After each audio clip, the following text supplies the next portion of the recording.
दोहा सिरिया का आप स्वामी,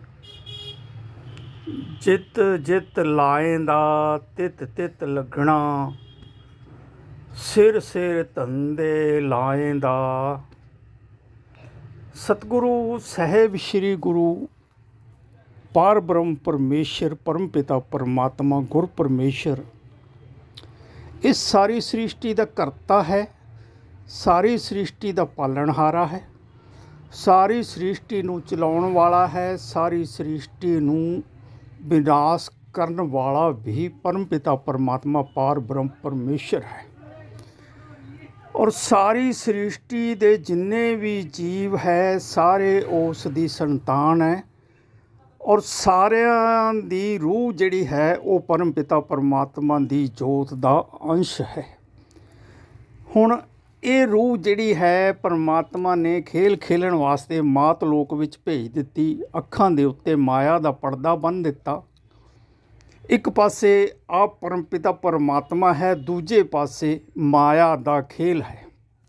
और माया दे खेल दे विच ये जीव नूं उलझा के परम पिता परमात्मा ने ये हुक्म ला दिता कि जे तूं मात लोक दे विच जाके मैनूं लभेगा, मैनूं आवाज़ां मारेगा, मैनूं सिमरन करके चेते करेगा, मैनूं प्यार करेगा, तो फिर मेरे वाले गुणां नूं जदों धारण करदा होया तूं अपने आप नूं मेरा ही स्वरूप, मेरी ही जोत समझ लएगा, उदों मैं तैनूं अपने आप मात लोक दे विच ही प्रवेश करके दर्शन दे देवांगा। और मात लोक दे विच तेरी जिहड़ी है मुक्ति जिहड़ी है वो हो जाएगी। बंधना तो तू मुक्त हो जाएगा। तैनूं परम पद, जीवित पद, अमरा पद और फिर कवल्या मोक्ष की प्राप्ति हो के तैनूं मेरे दर सिधारे हो जाएंगे। तेरा आवागमन जिहड़ा 84 लाख जूनियां दा वो कट्टिया जाएगा। हुण साध संगत जी गल है कि असीं इस परम पिता परमात्मा नूं प्राप्त करन लगे हां। की करिए, किवें सिमरन करिए, किहदा सिमरन करिए, क्योंकि अधिकतर रूहां नूं, अधिकतर मनुखां नूं ये ही नहीं पता कि परमात्मा कौन है, परमात्मा कैसा है, परमात्मा कैसी स्थिति दे विच साडे नाल कॉन्टैक्ट करता है, सानू नहीं पता। असी भरम दे विच भुल्ले होए, भटके होए, भुलेखिਆਂ दे विच माया दे खेल दे विच खेलदे होए ही माया नूं ही रब समझ बैठे। भुलेखे पए होए है। असी माया परमात्मा दे थल्ले दियां जिन्नियां भी शक्तियां है, जिन्ने देवी देवते है, ब्रह्मा विष्णु महेश है या अवतार है, या जो भी जीव शक्ति नूं प्राप्त है परमात्मा दे, नहीं असी उसे नूं ही परमात्मा समझी बैठे। असी परमात्मा दे लेवल तक पहुँचण की कोशिश नहीं करते। सानू पता ही नहीं कि परमात्मा की है। असी थल्ले वालियां शक्तिमान वस्तां नूं, शक्तिमान रूहां नूं, शक्तिमान ताकतां नूं ही असी पूजते रह जाने। कदे किसी नूं पूजते हैं, कदे मड़ियां नूं पूजते हैं, कदे जोगियां नूं पूजते हैं, कदे नाथां नूं पूजते हैं, कदे तांत्रिकां नूं पूजते हैं, कदे ज्योतिषियां नूं पूजते हैं, कदे सानू भुलेखे च पाउण वाले नाटक करन वाले लोग जिहड़े पखंडी साध है, सानू वो भी भुलेखा दे के ये कहंदे असीं परमात्मा नाल बना देंगे। साडी कोई गल सच दस दित्ती, सानू यकीन हो गया जी इहने साडी आह गल सच दसती, असीं उसे नूं ही रब समझ बैठे। भाई इस तरह नहीं है। रब जिहड़ा है, रब सर्वश्रेष्ठ है। रब दे उपर कोई नहीं है। और रब नूं प्राप्त करन लग्या साडा जोर भी कोई नहीं हुंदा। रब दी किरपा नाल असीं उस दा नाम सिमरन करके, उस नूं अपनी बांह फड़ा के, उस नूं समर्पित हो के, उस दी शरनागत हो के, उस दे नाम सिमरन द्वारा, उस दी दित्ती हुई किरपा द्वारा ही उस परम पिता परमात्मा दे असीं दर्शन कर सकते हैं। तो साध संगत जी गुरु साहब ने सानू बख्शिया होया है, आखण जोर चुपे न जोर, जोर न मंगण देण न जोर, जोर न जीवन मरण न जोर, जोर न राज माल मनसूर, जोर न सुरती ज्ञान विचार, जोर न जुगती छुटे संसार, जिस हथ जोर कर वेखै सोए, नानक उत्तम नीच ना कोए। हुण सतगुरु ਸਾਹਿਬ ਸ਼੍ਰੀ ਗੁਰੂ ਨਾਨਕ ਦੇਵ ਜੀ ਜਪਜੀ ਸਾਹਿਬ ਦੇ ਵਿੱਚ ਸਾਨੂੰ ਬਖਸ਼ਿਸ਼ ਕਰਦੇ ਆ ਕਿ ਸਾਨੂੰ ਪਰਮਾਤਮਾ ਦਾ ਨਾਮ ਆਖਣ 'ਤੇ ਵੀ ਸਾਡਾ ਜ਼ੋਰ ਨਹੀਂ ਹੈ। ਜੇ ਉਹ ਪਰਮਾਤਮਾ ਦੀ ਕਿਰਪਾ ਹੋਵੇ ਨਾ ਤੇ ਫਿਰ ਅਸੀਂ ਪਰਮਾਤਮਾ ਦਾ ਨਾਮ ਆਖ ਸਕਦੇ ਹਾਂ। ਆਖਣ ਜੋ ਚੁੱਪੇ ਨਾ ਜ਼ੋਰ, ਜੇ ਅਸੀਂ ਚੁੱਪ ਰਹਿਣਾ ਚਾਹੀਏ ਤੇ ਤਾਂ ਵੀ ਨਹੀਂ, ਸਾਨੂੰ ਮੱਲੋ ਮੱਲੀ ਪਰਮਾਤਮਾ ਊਲ ਜਲੂਲ ਬਣਾਉਣਾ ਸ਼ੁਰੂ ਕਰ ਦਿੰਦਾ, ਪਖੰਡ ਕਰਵਾਉਣਾ ਸ਼ੁਰੂ ਕਰ ਦਿੰਦਾ। ਆਪਣੇ ਮਨ ਦੀਆਂ ਮਰਜ਼ੀਆਂ ਅਸੀਂ ਪਰਮਾਤਮਾ ਬਣਾ ਕੇ ਲੋਕਾਂ ਨੂੰ ਪੇਸ਼ ਕਰਦੇ ਫਿਰਦੇ ਹਾਂ। ਇਸ ਤਰ੍ਹਾਂ ਦਾ ਵੀ ਹਾਲ ਹੋ ਜਾਂਦਾ ਸਾਡੇ ਨਾਲ। ਜ਼ੋਰ ਨਾ ਮੰਗਣ ਦੇਣ ਨਾ ਜ਼ੋਰ। ਪਰਮਾਤਮਾ ਤੋਂ ਕੁਛ ਮੰਗਣਾ ਹੋਵੇ ਸਾਡਾ ਜ਼ੋਰ ਨਹੀਂ ਹੈ। ਜੇ ਕਿਸੇ ਨੂੰ ਕੁਛ ਦੇਣਾ ਹੋਵੇ, ਪਰਮਾਤਮਾ ਨੂੰ ਕੁਛ ਦੇਣਾ ਹੋਵੇ ਤਾਂ ਵੀ ਸਾਡਾ ਜ਼ੋਰ ਨਹੀਂ ਹੈ। ਜੇ ਅਸੀਂ ਕੁਛ ਪਰਮਾਤਮਾ ਨੂੰ ਦੇਣ ਜੋਗੇ ਹੀ ਨਹੀਂ ਹੈ, ਚਲੋ ਪਰਮਾਤਮਾ ਦੀਆਂ ਰੂਹਾਂ ਨੂੰ, ਪਰਮਾਤਮਾ ਦੀ ਸੰਗਤ ਨੂੰ, ਪਰਮਾਤਮਾ ਦੇ ਜੋ ਏਕ ਤੋਂ ਅਨੇਕ ਹੋ ਕੇ ਪਰਮਾਤਮਾ ਸਰੂਪ ਸੰਗਤ ਦੇ ਵਿੱਚ ਵਸਿਆ ਹੋਇਆ ਹੈ, ਉਸ ਦੀ ਅਸੀਂ ਜੇ ਸੇਵਾ ਕਰੀਏ ਤਾਂ ਉਹ ਵੀ ਸਾਡੇ ਹੱਥ ਨਹੀਂ ਹੈ ਕਿ ਅਸੀਂ ਕੁਛ ਦੇ ਸਕੀਏ। ਜੇ ਪਰਮਾਤਮਾ ਦੀ ਕਿਰਪਾ ਹੋਵੇ ਤਾਂ ਅਸੀਂ ਦੇ ਸਕਦੇ ਹਾਂ, ਨਹੀਂ ਤਾਂ ਕਰੋੜਾਪਤੀ ਲੋਕ ਐਸੇ ਬੈਠੇ ਆ ਕਿ ਜਿਹੜੇ ਕਿਸੇ ਨੂੰ 10 ਰੁਪਏ ਦੇ ਕੇ ਉਸ ਦਾ ਕੰਮ ਨਹੀਂ ਸਵਾਰ ਸਕਦੇ। ਐਡੇ ਬੇਈਮਾਨ ਹੁੰਦੇ ਆ, ਐਡੇ ਕੰਜੂਸ ਹੁੰਦੇ ਆ।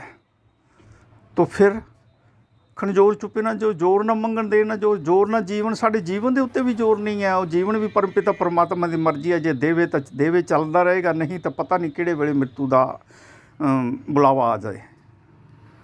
ਮਰਨਾ ਜ਼ੋਰ, ਜੇ ਅਸੀਂ ਮਰਨਾ ਚਾਹੀਏ ਤਾਂ ਮਰਨ 'ਤੇ ਵੀ ਜ਼ੋਰ ਨਹੀਂ ਹੈ।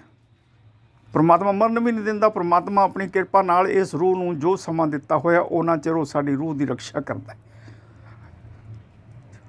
ਜ਼ੋਰ ਨਾ ਰਾਜ ਮਾਲ ਮਸੂਰ। ਜੇ ਸਾਨੂੰ ਰਾਜ ਕਹੀਏ ਅਸੀਂ ਪ੍ਰਾਪਤ ਕਰ ਲਈਏ, ਕੋਈ ਸਾਨੂੰ ਆਹ ਰਾਜ ਪ੍ਰਾਪਤ ਹੋ ਜਾਵੇ, ਆਹ ਸ਼ਕਤੀ ਪ੍ਰਾਪਤ ਹੋ ਜਾਵੇ, ਕਹਿੰਦੇ ਗੁਰੂ ਸਾਹਿਬ ਕਹਿੰਦੇ ਆ ਨਹੀਂ, ਇਹ ਵੀ ਕੁਛ ਨਹੀਂ ਹੋਣ ਵਾਲਾ।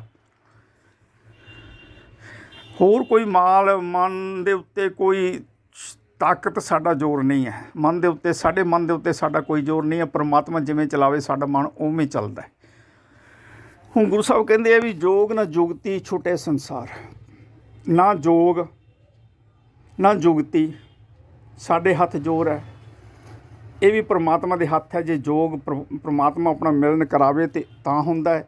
ਜੁਗਤ ਸਾਨੂੰ ਦੱਸੇ, ਸਾਨੂੰ ਸਮਝ ਆਵੇ ਪਰਮਾਤਮਾ ਦੀ ਕਿਰਪਾ ਨਾਲ ਤਾਂ ਹੀ ਸਮਝ ਆਉਂਦੀ ਹੈ, ਨਹੀਂ ਤਾਂ ਸਮਝ ਨਹੀਂ ਆਉਂਦੀ।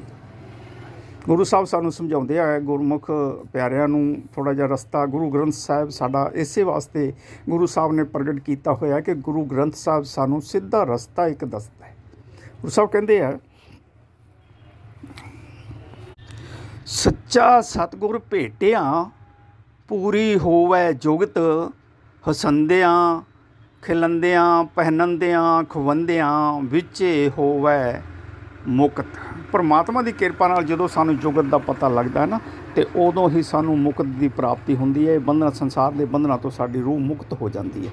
ਫਿਰ ਅਸੀਂ ਪਰਮਪਿਤਾ ਪਰਮਾਤਮਾ ਦੇ ਨਾਲ ਜੁੜ ਜਾਂਦੇ ਹਾਂ। ਔਰ ਜਦੋਂ ਅਸੀਂ ਪਰਮਪਿਤਾ ਪਰਮਾਤਮਾ ਦੇ ਨਾਲ ਜੁੜ ਜਾਂਦੇ ਹਾਂ ਤੇ ਸਿਰਫ ਉਸੇ ਨਾਲ ਜੁੜੇ ਰਹਿਣਾ ਸਾਡੀ ਰੂਹ ਦਾ ਕਰਮ ਹੈ। ਉਸ ਦੇ ਇਲਾਵਾ ਸਾਡੀ ਸੁਰਤੀ, ਸਾਡਾ ਧਿਆਨ ਕਿਸੇ ਹੋਰ ਵਸਤ ਵੱਲ ਨਹੀਂ ਜਾਣਾ। ਸੰਸਾਰ ਦੀ ਕੋਈ ਵੀ ਆਕਰਸ਼ਕ ਵਸਤੂ ਹੋਵੇ, ਆਕਰਸ਼ਕ ਕੋਈ ਧਰਮ ਵਾਲਾ ਬੰਦਾ ਹੋਵੇ, ਆਕਰਸ਼ਕ ਕੋਈ ਸਾਧ ਹੋਵੇ, ਆਕਰਸ਼ਕ ਕੋਈ ਐਸੀ ਸ਼ਕਤੀ ਹੋਵੇ ਜਿਹੜੀ ਸਾਨੂੰ ਇਹ ਕਹਿ ਸਕਦੀ ਹੈ ਕਿ ਅਸੀਂ ਤੈਨੂੰ ਆਹ ਚੀਜ਼ ਕਰਕੇ ਦਿਖਾ ਦਿੰਦੇ ਹਾਂ, ਆਹ ਕਰਕੇ ਦਿਖਾ ਦਿੰਦੇ ਹਾਂ, ਚਮਤਕਾਰ ਕਰਕੇ ਦਿਖਾ ਦਿੰਦੇ ਹਾਂ। ਅਸੀਂ ਉਹਨਾਂ ਦੇ ਕਿਸੇ ਦੇ ਮਗਰ ਨਹੀਂ ਲੱਗਣਾ। ਸਿਰਫ ਤੇ ਸਿਰਫ ਸਾਡਾ ਮਨ ਜਿਹੜਾ, ਸਾਡੀ ਰੂਹ ਜਿਹੜੀ ਹੈ, ਇੱਕੋ ਇੱਕ ਪਰਮਪਿਤਾ ਪਰਮਾਤਮਾ ਦੇ ਸਮਰਪਿਤ ਰਹਿਣੀ ਚਾਹੀਦੀ ਹੈ। ਔਰ ਫਿਰ ਸਦਾ ਹੀ ਦਿਨ ਰਾਤ 24 ਘੰਟੇ ਉਸ ਪਰਮਪਿਤਾ ਪਰਮਾਤਮਾ ਨੂੰ ਆਪਣੀ ਸੁਰਤੀ ਦੇ ਵਿੱਚ ਵਸਾ ਕੇ ਰੱਖੇ। ਔਰ ਸਦਾ ਹੀ ਪਰਮਪਿਤਾ ਪਰਮਾਤਮਾ ਦਾ ਨਾਮ ਸਿਮਰਨ ਜਿਹੜਾ ਹੈ ਆਪਣੇ ਹਿਰਦੇ ਦੇ ਵਿੱਚ ਸਮਾਈ ਰੱਖੇ। ਜਪਾ ਜਪ, ਹੌਲੀ ਹੌਲੀ ਜਪਾ ਜਪ ਬਣ ਜਾਂਦਾ ਹੈ। ਪਹਿਲਾਂ ਰਟਣਾ, ਫਿਰ ਜਪਣਾ, ਫਿਰ ਗੁਰੂ ਸਾਹਿਬ ਬਖਸ਼ਿਸ਼ ਕਰਦੇ ਆ ਭਾਈ ਨਾਮ ਸਿਮਰਨ, ਸਿਮਰਨ ਤੋਂ ਬਾਅਦ ਅਜਪਾ ਜਪ, ਸਹਿਜ ਤੋਂ ਬਾਅਦ ਅਨਹਦ ਧੁਨ, ਅਨਹਦ ਧੁਨ ਤੋਂ ਬਾਅਦ ਪਰਮ ਪਦ, ਪਰਮ ਪਦ ਤੋਂ ਬਾਅਦ ਜੀਵਤ ਪਦ, ਜੀਵਤ ਪਦ ਤੋਂ ਬਾਅਦ ਅਮਰਾ ਪਦ, ਔਰ ਅਮਰਾ ਪਦ ਤੋਂ ਬਾਅਦ ਕਵਲਿਆ ਮੋਕਸ਼ ਦੀ ਪ੍ਰਾਪਤੀ ਇਸ ਰੂਹ ਨੂੰ ਹੋ ਜਾਂਦੀ ਹੈ। ਔਰ ਇਸ ਤਰ੍ਹਾਂ ਦੇ ਨਾਲ ਇਹ ਸੱਚਖੰਡ ਦੇ ਵਿੱਚ ਪਹੁੰਚ ਕੇ ਪਰਮਾਤਮਾ ਦੇ ਦਰਸ਼ਦਾਰੇ ਕਰ ਲੈਂਦੀ ਹੈ। ਕੁਛ ਇਸ ਤਰ੍ਹਾਂ ਦਾ ਰਸਤਾ ਸਾਹਿਬ ਸ਼੍ਰੀ ਗੁਰੂ ਗ੍ਰੰਥ ਸਾਹਿਬ ਜੀ ਸਾਨੂੰ ਸਮਝਾਉਂਦੇ ਹੈ। ਜਦੋਂ ਅਸੀਂ ਗੁਰੂ ਗ੍ਰੰਥ ਸਾਹਿਬ ਦੀ ਸ਼ਰਨ ਦੇ ਵਿੱਚ ਗੁਰੂ ਨਾਲ ਸੰਗਤ ਕਰਦੇ ਹਾਂ, ਗੁਰੂ ਨਾਲ ਵਿਚਾਰ ਕਰਦੇ ਹਾਂ, ਗੁਰਬਾਣੀ ਨੂੰ ਪੜ੍ਹ ਕੇ ਗੁਰਬਾਣੀ ਦਾ ਵਿਚਾਰ ਕਰਦੇ ਹਾਂ, ਉਦੋਂ ਸਾਨੂੰ ਇਹ ਗੱਲਾਂ ਦੀ ਸੂਝ ਆਉਂਦੀ ਹੈ। ਔਰ ਇਹ ਪਰਮਪਿਤਾ ਪਰਮਾਤਮਾ ਦੀ ਕਿਰਪਾ ਹੈ ਕਿ ਪਰਮਾਤਮਾ ਔਗਣ ਹਾਰਿਆਂ ਨੂੰ ਵੀ ਔਗਣ ਛੋੜ ਗੁਣਾ ਕੋ ਧਾਵੋ, ਕਰ ਔਗਣ ਪਛਤਾਹੀ ਜੀਓ। ਉਹਨਾਂ ਔਗਣਹਾਰਿਆਂ ਨੂੰ ਵੀ ਜਿਹੜੇ ਔਗਣ ਕਰਕੇ ਪਛਤਾ ਲੈਂਦੇ ਆ, ਉਹਨਾਂ ਨੂੰ ਵੀ ਪਰਮਪਿਤਾ ਪਰਮਾਤਮਾ ਕਿਰਪਾ ਕਰ ਦਿੰਦਾ ਹੈ। ਵੈਸੇ ਸਾਡੇ ਗੁਣਾਂ ਦੀ ਕੀਮਤ ਹੈ, ਜਿੰਨੇ ਗੁਣ ਸਾਡੇ ਹੋਣਗੇ ਉਹ ਪਰਮਾਤਮਾ ਵਾਲੇ ਗੁਣ ਹੈ, ਔਰ ਗੁਣ ਸਾਡੇ ਜਿੰਨੇ ਅੰਦਰ ਹੋਣਗੇ ਉਹਨਾਂ ਪਰਮਾਤਮਾ ਛੇਤੀ ਸਾਨੂੰ ਪ੍ਰਾਪਤ ਹੋ ਜਾਂਦਾ ਹੈ। ਸਾਡੇ 'ਤੇ ਪ੍ਰੇਮ ਕਰਦਾ ਹੈ, ਸਾਡੇ ਪ੍ਰੇਮ ਦਾ ਪ੍ਰੇਮ ਬਦਲਾ ਪਰਮਾਤਮਾ ਕਰਦਾ ਹੈ, ਪਰਮਾਤਮਾ ਸਾਡੇ 'ਤੇ ਖੁਸ਼ ਹੋ ਜਾਂਦਾ ਹੈ। ਅਤੇ ਇਸੇ ਕਰਕੇ ਗੁਰੂ ਸਾਹਿਬ ਨੇ ਕਿਹਾ ਜਿਨ ਪ੍ਰੇਮ ਕੀਓ ਤਿਨ ਹੀ ਪ੍ਰਭ ਪਾਇਓ। ਪਰਮਾਤਮਾ ਇੱਕ ਅਸੀਂ ਰੋਜ਼ ਸਰਵਣ ਕਰਦੇ ਹਾਂ ਭੱਟ ਸਾਹਿਬਾਂ ਦੀ, ਕੀਰਤ ਭੱਟ ਦੀ, ਅਵਗੁਣ ਹਮ ਔਗਣ ਭਰੇ ਏਕ ਗੁਣ ਨਾਹੀ, ਅੰਮ੍ਰਿਤ ਛਾੜ ਬਿਖੈ ਬਿਖ ਖਾਹੀ, ਮਾਇਆ ਮੋਹ ਭਰਮ ਪੈ ਭੂਲੇ, ਸੁਤ ਦਾਰਾ ਸਿਉ ਪ੍ਰੀਤ ਲਗਾਈ, ਇੱਕ ਪੰਥ ਸੁਣਿਓ ਗੁਰ ਸੰਗਤ ਤੇ ਮਿਲੰਤ, ਜਮ ਤਰਾਸ ਮਿਟਾਈ, ਇੱਕ ਅਰਦਾਸ ਪਾਠ ਕੀਰਤ ਕੀ, ਗੁਰੂ ਰਾਮਦਾਸ ਰਾਖੋ ਸ਼ਰਨਾਈ। ਜਦੋਂ ਅਸੀਂ ਇਸ ਤਰ੍ਹਾਂ ਦੀ ਬੇਨਤੀ ਪਰਮਾਤਮਾ ਨੂੰ ਕਰਦੇ ਆ ਨਾ, ਅਤੇ ਸਾਡੇ ਅਵਗੁਣ ਵੀ ਜਿਹੜੇ ਆ ਪਰਮਾਤਮਾ ਨਹੀਂ ਦੇਖਦਾ, ਉਹਨਾਂ ਨੂੰ ਵੀ ਪਾਸੇ ਕਰਕੇ ਸਾਡੇ ਪਿਆਰ ਨੂੰ, ਸਾਡੀ ਅਰਦਾਸ ਨੂੰ, ਸਾਡੀ ਬੇਨਤੀ ਨੂੰ ਸਰਵਣ ਕਰਕੇ ਸਾਡੇ 'ਤੇ ਕਿਰਪਾ ਦ੍ਰਿਸ਼ਟੀ ਕਰ ਦਿੰਦਾ ਹੈ। ਜੇਤਾ ਸਮੁੰਦ ਸਾਗਰ ਭਰਿਆ, ਉਹ ਪਰਮਪਿਤਾ ਪਰਮਾਤਮਾ ਐਸੇ ਅਵਗੁਣ ਹਾਰਿਆਂ ਨੂੰ ਵੀ ਤਾਰ ਦਿੰਦਾ ਹੈ ਜਿਨ੍ਹਾਂ ਦੇ ਅਨੇਕਾਂ ਸਾਗਰ ਵਰਗੇ ਅਵਗੁਣ ਹੁੰਦੇ ਆ। ਜੇਤਾ ਸਮੁੰਦ ਸਾਗਰ ਭਰਿਆ ਤੇ ਔਗਣ ਹਮਾਰੇ, ਦਇਆ ਕਰੋ ਕਿਛ ਮੇਰ ਉਪਾਵੋ, ਡੁੱਬਦੇ ਪੱਥਰ ਤਾਰੇ। ਇਸ ਤਰ੍ਹਾਂ ਦੀ ਅਸੀਂ ਜੇ ਬੇਨਤੀ ਸਤਿਗੁਰੂ ਪਰਮਪਿਤਾ ਪਰਮਾਤਮਾ ਨੂੰ ਸੁਰਤੀ ਜੋੜ ਕੇ ਸਿਰਫ ਪਰਮਪਿਤਾ ਪਰਮਾਤਮਾ ਨੂੰ ਹੀ ਕਰਨੀ ਹੈ, ਨੀਚੇ ਲੈਵਲ 'ਤੇ ਕਿਸੇ ਨੂੰ ਨਹੀਂ ਕਰਨੀ, ਅਤੇ ਫਿਰ ਪਰਮਪਿਤਾ ਪਰਮਾਤਮਾ ਸਾਡੇ 'ਤੇ ਕਿਰਪਾ ਕਰਦਾ, ਸਾਨੂੰ ਆਪਣੀ ਬਖਸ਼ਿਸ਼ ਕਰ ਦਿੰਦਾ ਹੈ। ਸੇਵਾ ਕਰਤ ਹੋਏ ਨੇਹ ਕਾਮੀ, ਤਿਸ ਕੋ ਹੋਤ ਪ੍ਰਾਪਤ ਸਵਾਮੀ, ਆਪਣੀ ਕਿਰਪਾ ਜਿਸ ਆਪ ਕਰੇ ਨਾਨਕ, ਸੋ ਸੇਵਕ ਗੁਰ ਕੀ ਮਤ ਲੇ। ਇਹ ਗੁਰੂ ਦੀ ਬਖਸ਼ਿਸ਼ ਹੈ ਭਾਈ, ਗੁਰੂ ਸਾਹਿਬ ਬਖਸ਼ਿਸ਼ ਕਰਦੇ ਆ।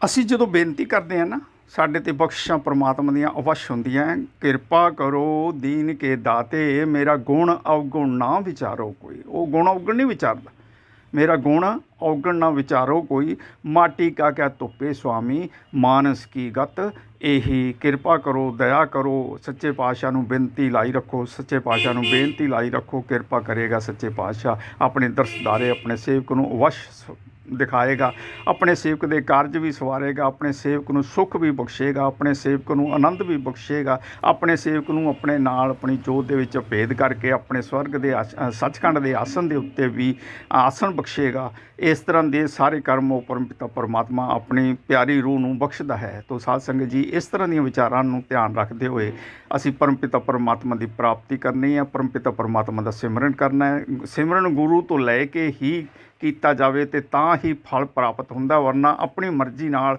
ਵਾਹਿਗੁਰੂ ਵਾਹਿਗੁਰੂ ਅਸੀਂ ਕਹੀ ਜਾਈਏ ਕੋਈ ਫਲ ਨਹੀਂ ਪ੍ਰਾਪਤ ਹੋਏਗਾ, ਕੇਵਲ ਮੋਕਸ਼ ਨਹੀਂ ਪ੍ਰਾਪਤ ਹੋਏਗੀ, ਮੁਕਤੀ ਨਹੀਂ ਪ੍ਰਾਪਤ ਹੋਏਗੀ, ਪਰਮਾਤਮਾ ਦੇ ਦਰਸ਼ਨ ਨਹੀਂ ਮਿਲਣਗੇ। ਜਿੰਨਾ ਮਰਜ਼ੀ ਵਾਹਿਗੁਰੂ ਕਰੀ ਜਾਓ, ਜਿੰਨਾ ਮਰਜ਼ੀ ਗੁਰਬਾਣੀ ਪੜ੍ਹੀ ਜਾਓ, ਤੁਹਾਨੂੰ ਪਰਮਾਤਮਾ ਦੀ ਪ੍ਰਾਪਤੀ ਨਹੀਂ ਹੋਏਗੀ। ਪਰਮਾਤਮਾ ਦੀ ਪ੍ਰਾਪਤੀ ਉਦੋਂ ਹੀ ਹੋਏਗੀ ਜਦੋਂ ਅਸੀਂ ਗੁਰੂ ਤੋਂ ਨਾਮ ਦੀ ਪ੍ਰਾਪਤੀ ਕਰਕੇ ਅੰਮ੍ਰਿਤ ਛਕ ਕੇ ਨਾਮ ਸਿਮਰਨ ਕਰਦੇ ਹਾਂ, ਗੁਰਬਾਣੀ ਪੜ੍ਹਦੇ ਹਾਂ ਔਰ ਗੁਰਬਾਣੀ 'ਤੇ ਵਿਚਾਰ ਕਰਦੇ ਹਾਂ। ਗੁਰਬਾਣੀ ਦੇ ਵਿਚਾਰ ਦੇ ਵਿੱਚ ਜੋ ਸਾਨੂੰ ਗੁਣ ਦੱਸੇ ਹੋਏ ਆ, ਜੋ ਸਾਨੂੰ ਰਸਤਾ ਦੱਸਿਆ ਹੋਇਆ, ਉਸ ਨੂੰ ਆਪਣੇ ਹਿਰਦੇ ਦੇ ਵਿੱਚ ਜਦੋਂ ਸਮਾਉਂਦੇ ਹਾਂ, ਉਦੋਂ ਹੀ ਪਰਮਪਿਤਾ ਪਰਮਾਤਮਾ ਦੀ ਪ੍ਰਾਪਤੀ ਸਾਨੂੰ ਬਖਸ਼ਿਸ਼ ਹੁੰਦੀ ਹੈ। ਤੋ ਸਾਧ ਸੰਗਤ ਜੀ, ਇੰਨੀਆਂ ਵਿਚਾਰਾਂ ਕਰਦਾ ਦਾਸ ਸ਼ਮਾਂ ਦਾ ਜਾਚਕ ਹੈ। ਵਾਹਿਗੁਰੂ ਜੀ ਕਾ ਖਾਲਸਾ, ਵਾਹਿਗੁਰੂ ਜੀ ਕੀ ਫਤਿਹ।